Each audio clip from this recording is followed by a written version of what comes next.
பிரைஸ்லாட் ஆண்டுடைய பெரிதான கிருபையினால் கடந்த செவ்வாய்க்கிழமை 10ஆம் தேதி புதன்கிழமை 11 நேற்றைக்கு வியாழக்கிழமை 3 நாட்கள் ஆண்டுடைய கிருபையினால் இந்த கடலூர் பட்டணத்தில் இருக்கிற பரிசுத்தவான்கள் சபை, கடலூர் மாவட்ட தலைமை மருத்துவமனை பக்கத்தில் இருக்கிற பரிசுத்தவான்கள் சபையில் இருந்து கொண்டு இந்த கடலூரை சுற்றி உள்ள கடலூர் பட்டணத்தை சுற்றி இருக்கிற அவுட்டர் ஏரியாவில் நாங்கள் ஊழியத்தை நிறைவேற்ற கர்த்தர் உதவி செய்தார்.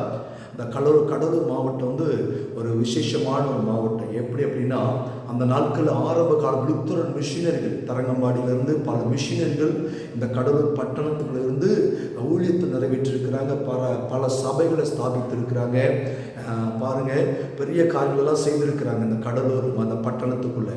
அடுத்து பாருங்கள், நம்ம நாளில் நம்ம தமிழ்நாட்டில் ஆண்டு கிருபையாய் பயன்படுத்தின காலம் சில அருமையான மூத்த அப்போஸ்தலர் ஐயா டி.சி. தினகரன் ஐயா இந்த கடலூர் பட்டணத்தில் அவங்க தகப்பனார் ஆசிரியராக இருந்திருக்கிறாங்க. அவங்க அந்த டைமில் வாலிப நாட்கள் ஐயா அங்கே தான் இருந்திருக்கிறாங்க. இங்கே இருந்து கொண்டு தற்கொலை நோக்கி போகும்போது தான் இந்த கடலூர் பட்டணத்தில் இருக்கிற அந்த ட்ராக்கில் போய் வாழ்க்கையை முடித்து கொள்ள வேண்டும்னு நினைக்கும் போது தான் கர்த்தர் இயேசு அவங்க நேரடியாக பேசி அவங்களை ஊழியத்துக்கு அழைத்து அவங்களை பயன்படுத்தி இருக்கிறார். பாருங்கள், அப்படிப்பட்ட தேவ மனிதர்கள் எழுப்பின ஆவிக்கிற வாழ்க்கையில் ஆண்டவரை சந்தித்த, ஆண்டவருடைய அன்பு ருசித்த ரட்சிப்பை பெற்றுக்கொண்ட ஒரு மாவட்டம் இந்த கடலூர் மாவட்டம். பிரியமான இந்த பட்டணத்தில் இருந்து கொண்டு ஊழியத்தை நிறைவேற்றுவதே ஆண்டவர் நான் பெரிய பாக்கியமாக கருது 3 நாள் ஆச்சரியமாக நடத்தினார். பாருங்க, நானும் மைக்கேல் ஒரு அருமையான சகோதரர் திருநெல்வேலி இருக்கிறாங்க, அவங்களும் நானும் 2 பேரும் அந்த இடத்துல வந்தோம். அடுத்து இங்கே இருக்கும் பொழுது இங்கே பாஸ்டர் விசுவாசி கூட எங்களோடு கூட வந்திருந்தாங்க. பாருங்கள், 3 நாள் ஆச்சரியமாக ஊழியத்தை ஒழுங்குபடி இருந்தாங்க. பாருங்கள், காலையில் மதியம் வரைக்கும் நான் முதல் நாளில் ஜெபம் பண்ணோம். மதியத்துக்கு அப்புறம் கிராமத்துக்குள்ளே போனோம். கிராமங்களில் அறிவிச்சு முடித்ததுக்கப்புறம் சாயங்காலம் அந்த கிராமத்தில் தெருவில் நற்செய்தி கொண்டு அடுத்து வேறு பகுதியில் 2 இடத்துல இப்படி ஒவ்வொரு நாட்களும் என்ன செய்யுதுன்னா, முதல் நாளில் 3 இடங்களில் தெருவில் நின்று ஆண்டோட சுவிசேஷம் அறிவிக்க வைத்தார்.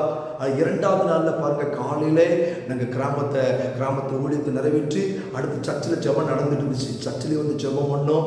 அடுத்து கொஞ்ச நேரம் ரிலாக்ஸ் பண்ணிட்டு சாயங்காலத்தில் நாங்கள் என்ன செஞ்சோம் பாருங்கள், கிராமங்களுக்குள்ளே போனோம். கிராம ஊழியம் முடிச்சுட்டு அடுத்து 2 இடங்களில் என்ன செஞ்சோம், சுவிசேஷத்தை தெருவில் நற்செய்தி கூட்டத்தில் பாஸ்டர் ஒழுங்கு பண்ணியிருந்தாங்க பண்ணோம். நேற்றுக்கு 3வது நாளில் பாருங்கள், அணுக்கிருபினால் காலையில் மதிய வரைக்கும் கிராமங்களை சந்தித்தோம். அடுத்து சாயங்காலத்தில் 2 இடத்துல கடலூர் துறைமுகம் பகுதியில் இருக்கிற 2 இடங்களில் தெருவில் நின்று பிரசங்கம் பண்ண வைத்தார். ஆண்டு ஆச்சரியமாக ஊழியத்தை நடத்தின அநேக மக்களுக்கு நாங்கள் சுவிசேஷம் அறிவிச்சிருக்கிறோம்.